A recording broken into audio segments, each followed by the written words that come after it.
Bueno, son as 3 da tarde, depois da xornada laboral, e todo o mundo come, e nós tamén comemos. Estamos aquí preparándonos uns tomatiños con salmonetes a la plancha.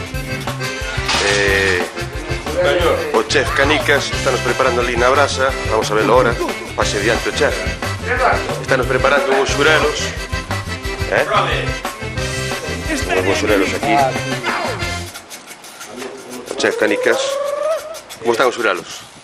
Crudos. Crudos, e de onde son? De Portosín, moi ben.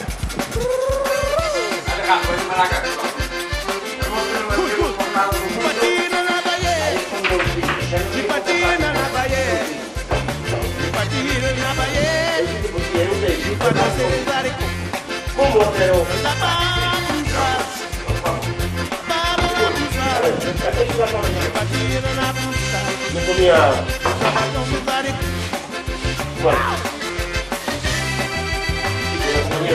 Con dos. El primer rajado. El primer rajado que se va. No, no existe, ¿eh?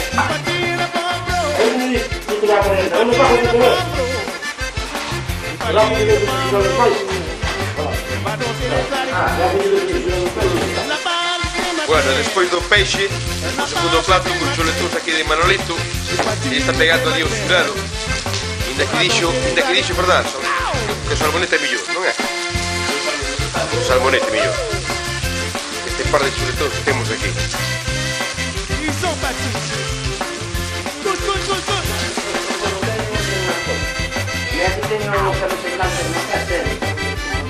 Na casa hay que tener una camisa blanca o una camisa oscura. Despois de comer, lo que hay que hacer es echar una buena siesta.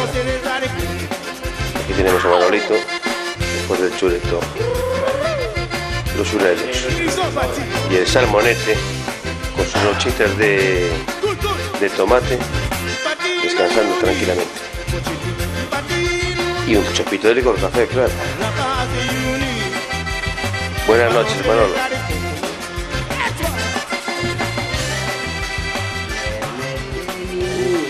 Duérmete ya, que viene el coco y te coge.